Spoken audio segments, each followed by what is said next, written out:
to our channel, Smiley. The Golden Deceit was not just their story, it was a testament to the power of resilience, familial bonds, and the triumph of integrity over greed. I am Smiley. I am narrating the story. Let's get into the story. In the heart of a bustling metropolis, the Vanderwall family stood as a pillar of success and happiness. They owned a sprawling estate, traveled in luxury, and ran a thriving import-export business that had been in the family for generations. The head of the family, Edward Vanderwall, was a kind-hearted patriarch who believed in hard work, honesty, and the joy of sharing his fortune with his loved ones. As the festive season approached, the Vanderwalls decided to invest in a massive quantity of gold to expand their business into jewelry, aiming to create a legacy that would last for generations. They were introduced to a gold vendor named Marcus Blackwell, whose charm and credentials seemed impeccable.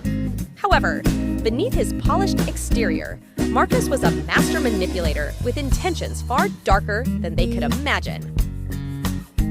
One cold December evening, Marcus delivered what appeared to be the agreed quantity of gold. Little did the Vanderwalls know, the gold was expertly counterfeit, a fact they would only discover after investing much of their fortune and launching their new venture. The revelation was catastrophic. The Vanderwalls were forced to sell their estate, their cars, and most painfully, their family's legacy was tarnished. Almost overnight, they found themselves living in a modest house, grappling with reality. But Edward, ever the optimist, rallied his family together. Our wealth was never our money. It's us, together. We'll rebuild, not for the riches, but for us, he proclaimed. The youngest of the Vanderwall children, Lily, a bright and resourceful girl, couldn't accept the downfall without a fight. She started to investigate Marcus, using her keen wit and digital skills. Lily's investigation took her on a thrilling journey through dark alleys of the web and into the heart of the criminal underworld, masquerading as a legitimate business.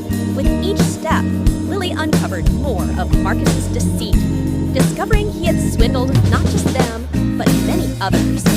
Her efforts caught the attention of an investigative journalist, Theo, who had been tracking Marcus's activities for years. Together, they gathered undeniable evidence of his scams and presented it to the authorities. The day of reckoning came fast.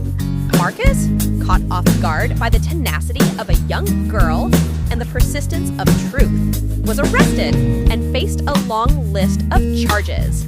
The courts ordered the restitution of his ill-gotten gains, including the money he swindled from the Vanderwalls.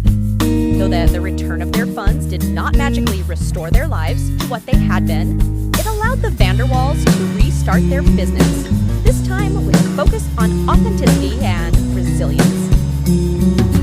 They launched an initiative to help others scammed by fraudulent businesses, using their story as a platform for education and prevention. The story illustrates the consequences of greed and deceit, emphasizing the importance of honesty and trust in relationships.